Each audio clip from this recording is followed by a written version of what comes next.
Kota Probolinggo adalah sebuah kota yang berada sekitar 100 km di sebelah tenggara kota Surabaya. Luas wilayah kota Probolinggo tercatat 56.667 km persegi yang terbagi dalam 5 kecamatan, yaitu Kecamatan Mayangan, Kecamatan Kademangan, Kecamatan Wonoasih, Kecamatan Kedopok, dan Kecamatan Kanigaran. Sebagai daerah yang sedang berkembang, Kota Probolinggo kini terus memacu diri untuk menjadi kota yang kompetitif dan mampu memaksimalkan potensi yang dimilikinya. Sebagai contoh, salah satu sektor ekonomi yang turut menggerakkan ekonomi Probolinggo adalah Pelabuhan Perikanan Pantai Kecamatan Mayangan yang cukup besar dengan menghasilkan berbagai macam ikan dan hasil laut lainnya dan menjadikan sebagai sentra ekonomi andalan rakyat. Dengan roda ekonomi yang terus berkembang dan berdasarkan data terkini, Probolinggo memiliki potensi wisata yang prospektif, di mana sektor perdagangan, hotel dan restoran memberikan kontribusi terbesar terhadap PDRB Kota Probolinggo sebesar 45,88%.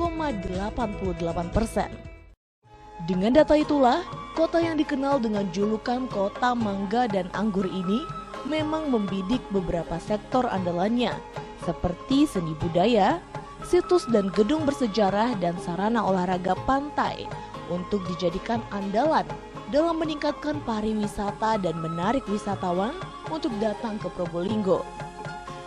Dan ini selaras dengan seruan Presiden Joko Widodo bahwa setiap daerah harus membangun identitas dan karakter daerah masing-masing ketika mengembangkan potensi daerahnya. Kini salah satu identitas yang dimunculkan adalah kesenian Jaran Bodak. Jaran Bodak adalah sebuah kesenian populer di kalangan masyarakat Probolinggo yang dimainkan secara dinamis dengan melibatkan cukup banyak orang. Baik yang memainkan alat musik, penembang lagu, serta penari dengan kuda mainan yang sudah diberi aksesoris lengkap. Jaran Bodak secara harfiah berarti kuda, dalam bentuk lain yang terbuat dari kayu yang dimodifikasi sedemikian rupa sehingga tampil atraktif dan menarik. Pesona batik sebagai warisan leluhur dan salah satu peninggalan seni budaya Indonesia yang sangat dikenal di dunia juga menggugah kota Probolinggo untuk turut menyemarakan corak batik di Indonesia. Pemilihan desain dengan menonjolkan ciri khas Probolinggo seperti mangga dan anggur dituangkan dalam ragam motif dan corak yang beraneka. Pengembangan motif dan corak batik terus dilakukan membuat batik Probolinggo mewarnai kekayaan batik Nusantara. Dengan adanya motif batik 150 hasil warga kota Probolinggo yang Belanda tidak akan untuk bisa mendokumentasi itu sejak dulu itu sudah bisa, kita belum, ya kita sangat bersyukur ternyata Belanda telah mendokumentasi kegiatan dari warga kota Probolinggo sendiri oleh orang Belanda yang ada di kota Probolinggo, kemudian dibawa pulang ke Belanda. Kami perlu jemput file dokumen penting kegiatan warga kota Probolinggo, ya. Terus kita akan berusaha 151 motif batik itu kita masterpiece-kan, kita buat replikanya, kita taruh di museum kota Probolinggo yang ada itu sebagai menambah perbendaharaan peraga di museum kita di kota Probolinggo. Ini replika dan masterpiece-nya akan kami lakukan. Beberapa situs dan bangunan cagar budaya dengan bentuk dan arsitektur peninggalan zaman kolonial menjadi saksi sejarah perkembangan kota Probolinggo. Bangunan yang masih terawat dengan baik itu coba dikembangkan untuk menarik para wisatawan untuk berkunjung ke kota ini. Lihat saja gereja merah yang sudah berusia 153 tahun. Bentuk keasliannya masih terjaga dengan baik. Ciri ornamen pada fasad bangunan seperti menara, pintu dan jendela mengadopsi gaya gotik yang menjadikan gereja ini sebagai bangunan yang indah secara arsitektural. Kemudian Museum Probolinggo yang terdapat di Jalan Suroyo. Dibangun pada tahun 1940, orisinalitas bangunan museum tetap terjaga keasliannya dan memiliki makna historis bagi kota Probolinggo. Lalu, ada stasiun kereta api sebagai gerbang masuk ke kota Probolinggo yang sudah berusia 95 tahun. Bentuk bangunannya memiliki sentuhan gaya Yunani dan neoklasikal pada ornamen-ornamen yang masih terjaga keasliannya. Di alun-alun Probolinggo terdapat Tugu Proklamasi yang dibangun tahun 1946 atau setahun usai Indonesia merdeka yang diresmikan oleh Presiden pertama Indonesia, Insinyur Soekarno.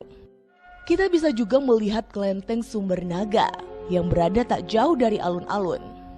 Didirikan pada tahun 1875, kelenteng ini terlihat menarik dengan berbagai ornamen. Gerbang kelenteng ini tampak unik dan berbeda.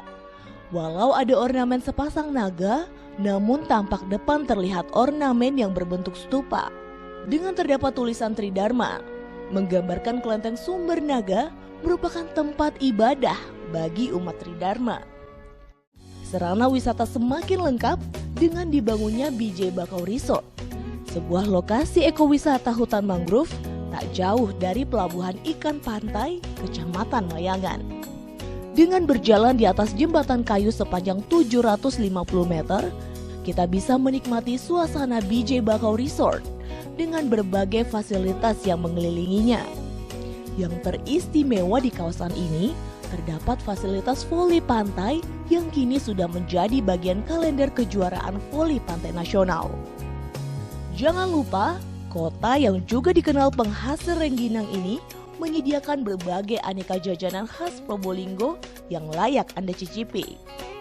Dan sebagai puncak dari kesiapan pemerintah kota Probolinggo dalam meningkatkan perekonomian masyarakat, setiap tahun diadakan acara seminggu di kota Probolinggo atau semi-pro di penghujung Agustus sampai awal September dengan berbagai kemeriahan pesta rakyat. Kegiatan ini bisa dijadikan salah satu indikator bahwa kota ini tengah bergerak, mengajak masyarakat untuk bersama-sama meningkatkan perekonomian kota.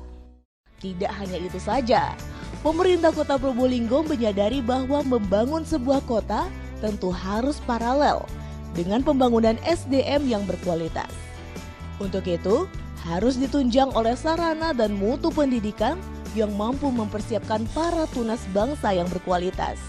Mari berkunjung ke Probolinggo, kami sudah menyediakan segalanya, baik untuk kulinernya, oleh-oleh khas, tujuan wisata sudah kami siapkan, ya mudah-mudahan bisa lebih menyenangkan juga warga Probolinggo siap menerima kunjungan dari para wisatawan mancanegara maupun domestik. Kesehatan sebagai sarana penunjang untuk meningkatkan kualitas hidup masyarakat tak luput dari perhatian pemerintah kota Probolinggo. Dengan berbagai fasilitas lengkap yang terdapat di RSUD Dr. Muhammad Saleh, pemerintah kota Probolinggo menunjukkan sebuah kota yang siap melayani masyarakat dengan berbagai tingkat sosial.